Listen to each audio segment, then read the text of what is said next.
राम राम भैया जी। भैया जी, कल जो है दिल्ली में विपक्ष की बैठक हुई। विपक्ष की कई सारी पार्टियां इकट्ठी हुई। होना भी चाहिए था यार। भारत गठबंधन जो इन्होंने बनाया है, इंडिया गठबंधन, उसकी बैठक होना तो जरूरी था, क्योंकि चलो उसके बारे में तो बाद में बताऊंगा। हुआ क्या कि उस बैठक से पहले ही दिल्ली में राहुल गांधी के खिलाफ पोस्टर लग गए एनडीएमसी एरिया में। किसने लगाए, कौन था? हाँ, बीजेपी होगी। बीजेपी ने ही लगाए होंगे, ऐसा मान सकते हैं। पर ऐसा नहीं है कि बीजेपी ने लगाए होंगे, हो सकता है इन्हीं के किसी इकट्ठे हुआ था ना विपक्ष, इन्हीं में से किसी की कारस्तानी हो, क्योंकि ये लोग भी बड़े कारिंदा लोग हैं कई सारे।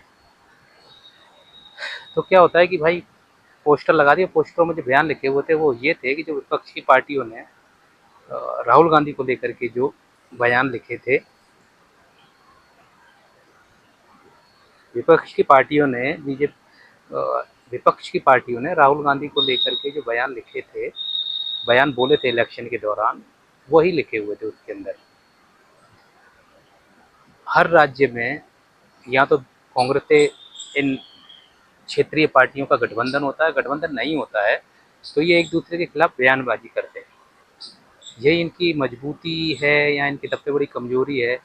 इनका जो हाल है उसका मेन कारण यही है कि ये गठबंधन भी करते हैं और एक दूसरे के खिलाफ बयान भी देते हैं। और कल जब मिले थे, जब कल इनका मिलना हुआ, तो कई ऐसे लोग थे जो आपस में नजरें नहीं मिला पा रहे थे। अभी हाल ही में पश्चिम बंगाल का इलेक्शन हुआ है, उसमें चुनाव की तारीख नज़दीक आ गई। वोटिंग से कुछ दिन पहले या एक दिन पहले राहुल गांधी ने ममता बनर्जी के खिलाफ बयान दिया। उसका बहुत प्रभाव पड़ा टीएमसी के टीएमसी को, उससे बहुत प्रभाव पड़ा। हाँ, बीजेपी ने मेहनत की, बीजेपी के लोग जीते, टीएमसी ने जो गंद मचाया था उसकी वजह से हार जीत हुई होगी, लेकिन राहुल गांधी भी इसमें फैक्टर थे कि राहुल गांधी ने ममता बनर्जी के लिए क्या बोला। क्योंकि राहुल गांधी की बात इसलिए मान्य मानी जाएगी क्योंकि ये लोग एक दूसरे के गठबंधन में भी रहते हैं। जैसे आप यूपी में आ जाइए, यूपी में लोकसभा इलेक्शन में अलग अलग लड़ेंगे, और जैसे मान लीजिए विधानसभा में साथ साथ लड़ने लगे दोनों यूपी के भैया बन के, तो साथ साथ लड़ेंगे तो ऐसा लगेगा कि इनसे प्यारा कोई है ही नहीं, दोनों भाइयों के में इतना प्यार है। और अगर ये विपक्ष में लड़ते हैं जैसे लोकसभा चुनाव में, तो बीजेपी के खिलाफ तो बोलते ही हैं, एक दूसरे के खिलाफ भी बोलते हैं। अब ये इनकी सबसे बड़ी कमजोरी है। अब कल जब मिले तो वो जो पोस्टर में लिखा हुआ था वो तो था ही। आप आपस में जो इन्होंने हरकतें की थी चुनावों में, उसको लेकर के भी बहुत मसला था कि एक दूसरे से नज़रें नहीं मिला पा रहे थे। अब होता क्या है कि दो प्रकार के कंधे होते हैं। एक कंधा दो प्रकार के कंधे होते हैं। एक कंधा होता है कंधे पे रख के जो बंदूक चलाते हैं, ये वो वाले कंधे थे सारे के सारे, एक दूसरे के कंधे पे रखकर सर रखकर रोने वाले। अब आप सोच रहे होंगे कि इस बैठक का सार क्या निकला। इस बैठक का सार ये निकला कि इन लोगों ने सबने ये माना है कि भैया अब बीजेपी को कैसे अगले मोर्चे पर या अगले इलेक्शनों में कैसे रोकना है। एक तीर से एक निशाना लगाना नहीं आता इन लोगों को। इनके पास तीर होता है, धनुष होता है, इनके निशाने अलग अलग होते हैं।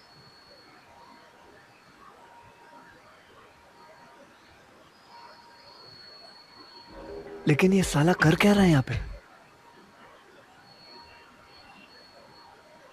ये देखो उनको कुछ समझ में आया। हाँ, चाहिए कुछ?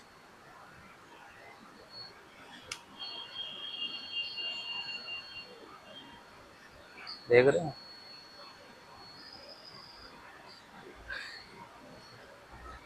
तो इनको तीर इन हमने बात करा था निशाने की।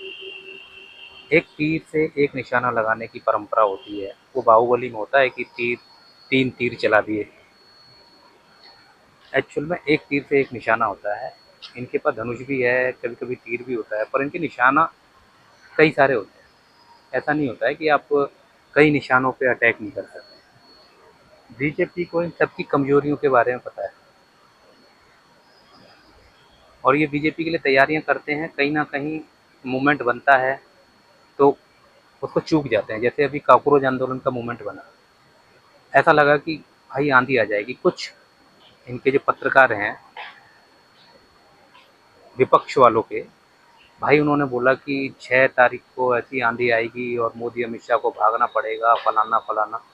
जैसे ही वो आंदोलन फ्लॉप हुआ तो भाई कहने लगे कि तो बीजेपी की बी टीम है, बीजेपी के द्वारा मिला हुआ है, या बीजेपी ने एयरपोर्ट पे कोई डोज दे दिया, डील हो गई वगैरह वगैरह। एक ही पत्रकार 2 दिन में, एक दिन के ही आंदोलन के बाद में भाई बयान बदल बदल देता है। ये हाल है इनकी। अब आ जाते हैं भैया, एक न्यूज़ चैनल पे मैं डिबेट देख रहा था, उसमें कांग्रेस की महिला प्रवक्ता और आम आदमी पार्टी की महिला प्रवक्ता दोनों आपस में भिड़ गई, ये कहते हुए कि भैया जी आपने कॉकरोच आंदोलन को जो है बदनाम किया, सपोर्ट नहीं किया, फलाना फलाना। तो कांग्रेस वाली जो प्रवक्ता हैं, बहुत फेमस सी जो है ये वाली, तो इन्होंने बोला कि भैया आपका भी तो चड्डा भग गया बीजेपी में, आप तो कुछ नहीं कर पाए। अब भैया आम आदमी पार्टी को चैलेंज डायलॉग में, तो भैया इन्होंने बोला कि आपके भी तो लोग भाग करके बीजेपी में सीएम बन गए। तो भैया कहने का तात्पर्य ये है, कल ही मिले थे, कल ही लड़ रहे हैं, एक दूसरे के बारे में इनके मनों में जो विचार है, ऐसा नहीं है कि गठबंधन में है तो गठबंधन धर्म का पालन करें। सब मौकाटेरियन है, कब किसको कहाँ मौका लग जाए। कॉकरोच आंदोलन में कहीं इस पार्टी को फायदा ना हो जाए, अरे भैया तुम बीजेपी का पहले नुकसान तो कर लो, और आप अमित शाह से लड़ने जा रहे हैं। भाई अमित शाह तो बहुत दूर की बात। अभी यूपी इलेक्शन आ रहा है 2027 में, जिसके मन में भी थोड़ी बहुत भी शंका बची है वो निकल जाएगी। अटल जी ने बहुत पहले ही पार्लियामेंट में बोला था, जब वो विपक्ष में थे, कि आप बीजेपी से लड़िए, अटल जी से लड़िए, किसी से भी लड़िए, पर राम से मत लड़िए। उनका कहने का तात्पर्य ये था, अब भारत की जो सॉइल है, भारत का जो हिंदुत्व है, आप हिंदुत्व के खिलाफ मत लड़िए। राहुल गांधी हमेशा बयान आरएसएस ये वो पुराना दिखाना। राम मंदिर ये नहीं है कि एक बिल्डिंग बना दी, एक मंदिर बना दिया, वो नहीं है। कि भारत का हिंदुत्व है और आप उसको छोड़ के इलेक्शन नहीं लड़ सकते। कुछ कर नहीं सकते तो कम से कम बयान मत दीजिए। बाकी आपकी भैया कंधे हैं जो कल इकट्ठे हुए थे, एक दूसरे के कंधे पर सर रख के रोइए। जय श्री राम।